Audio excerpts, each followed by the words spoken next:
Welcome back to ICU, where inner consciousness is unraveled and the intentionally competent you begins to reclaim clarity from chaos and compassion from projection. You're in the ICU, you know we don't rant, we reframe. I'm still here, still seated, reluctantly, across from Uncle Donald, and now I'm seated across from millions of psyches who voted not for vision, but for familiarity. Psyches in denial. As I always tell you, this is not armchair diagnosis. This is deep structural analysis of the human soul in political drag. Today's episode is called The Politics of Projection: How the Unhealed Elect Their Reflection. This installment actually takes us deeper into the soul excavation project,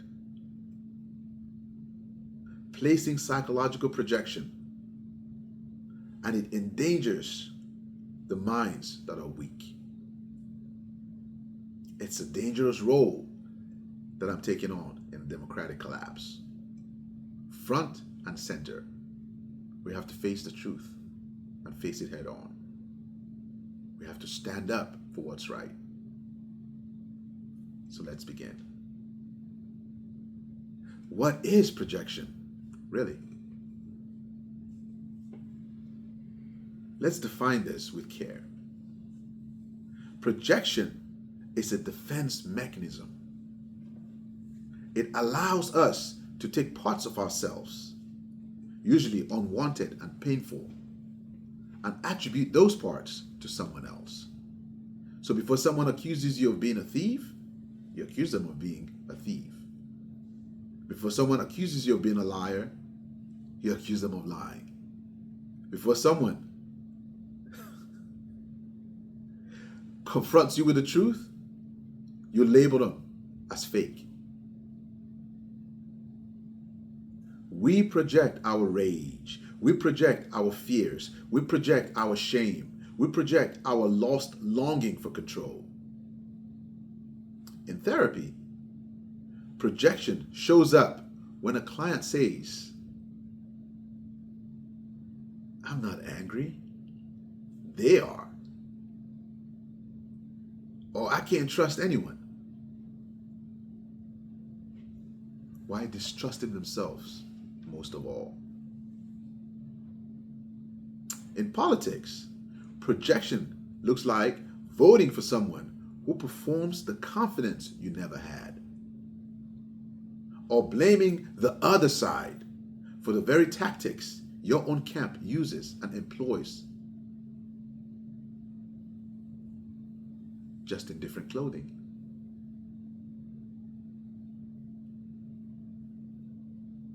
We all know Uncle Donald is a master at this. Uncle Donald serves as the national projection screen. How do we apply this? So now, you know what? Let's apply this to the man seated across from me again. Donald Trump didn't offer healing. He offered a mirror. He offered a mirror to the white man whose identity was unraveling. He offered a mirror to the Christian who confused cultural dominance with spiritual righteousness. He offered a mirror to the citizen who felt small, unseen, overwhelmed. Trump did not invent their wounds. He simply refused to apologize for them. And they interpreted that as strength. He tells it like it is. That's what you hear them say, right? And what does that really mean? When you hear somebody say he tells it like it is, that's code for he gives me permission to disown my shame. And here's the diagnosis.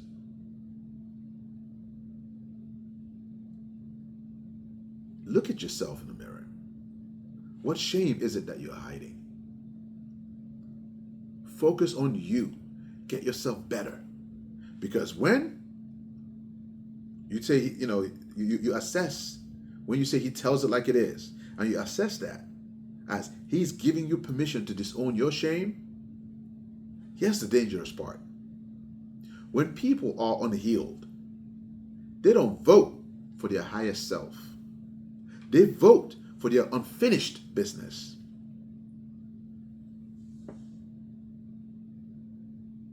So understand this. Projection isn't always praise. Projection is also rage. Projection doesn't only show up in adoration.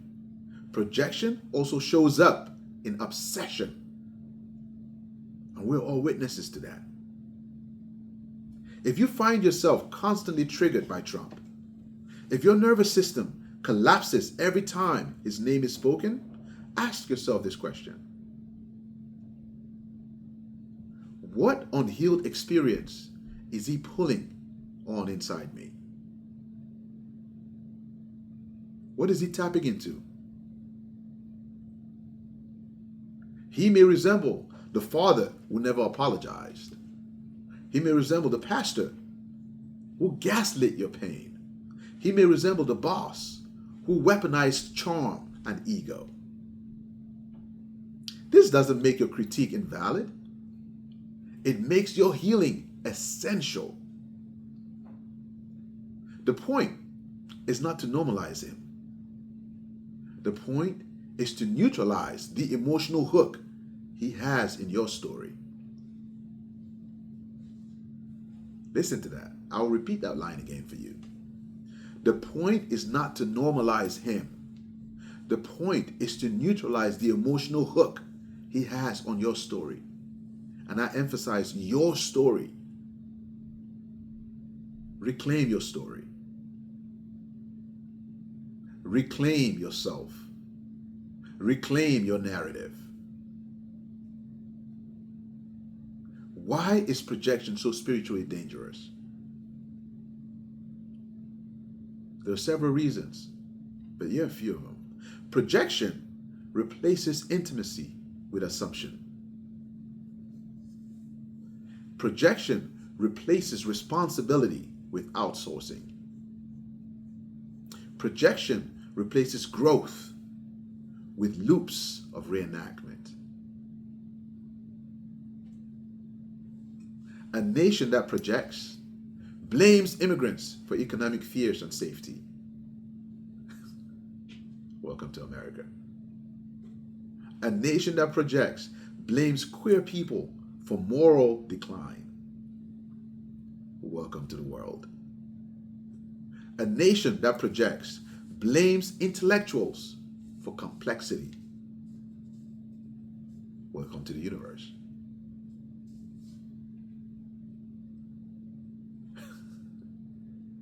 It's sad. Let's accept our areas of weakness and work on enhancing those. Because the nations that project, in so doing, they create emotional boomerangs. What we try to avoid inside becomes the monsters we inflate outside. Projection doesn't just blind us. It becomes the soil in which authoritarianism grows. We're all witnessing that, not just in America, but around the globe. But what we focus on here in the ICU is to be able to take advantage of your inner authority and leverage your personal internal controls for a higher living. So this week's practice in the ICU is reclaiming that reflection. This week, let's take our projection back, loving and firmly. Let's identify the projection pattern, right? And we do that by asking several questions. Who am I demonizing or idolizing? And what does that say about me? We look at the world today. Look at America today. Look at where we are. What does that say about us? This has never been about Trump. We've just been programmed to think. And a lot of people fall for it. This has always been about us. Write a list. What do you blame them for? What emotion do they trigger? Where that wound first appeared in your life. Identify it. Name the false strength you voted for. Because even if you didn't vote for him, you need to reflect on this. What part of me once believed charisma could compensate for character? What part of me once believed that? Say, oh, he's charismatic. How does that compensate for character? How does that take away from your integrity? Let's engage in some mirror work practice. I mean, literally. So you stand in front of a mirror and say to yourself, I reclaim what I once outsourced. I do not need a savior. I need soul integrity. Let's redraw that inner ballot. What traits would you like to be healed? What characteristics of yours would your healed self elect? Accountability, quiet courage, emotional regulation, fairness and advocating for equity. Vote accordingly. In every relationship, in every post, in every decision you make. Start reclaiming yourself. Start reclaiming your inner authority. And in closing, let me say this clearly to you. Projection is a spiritual sleight of hand. It lets us point fingers instead of facing our reflection, our true reflection. Because sometimes we lie to ourselves, and those are the worst lies. Because you lie to yourself long enough, you start believing those lies. That's facts. We're all witnessing it.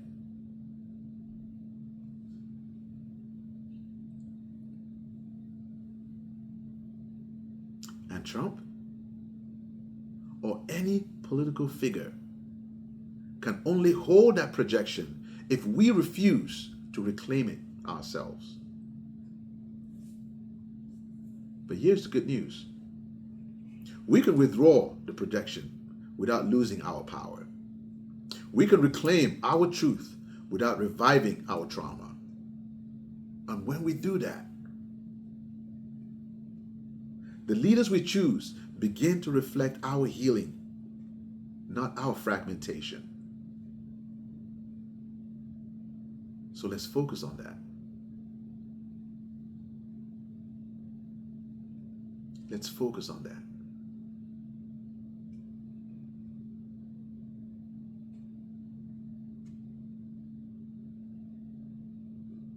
So, thank you so much for joining me during this episode. It was a little bit heavy, but that's okay.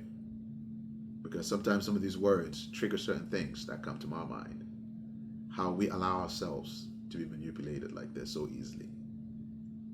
But next week, we'll discuss trauma-informed voting, what democracy needs from the healed you.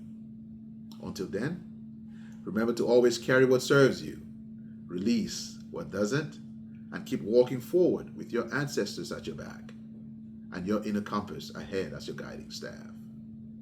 May you diagnose wisely, resist kindly, and reimagine boldly. And please subscribe, like, share, engage. Breathe. Breathe. And as always, send love to your nervous system. Until then, I see you.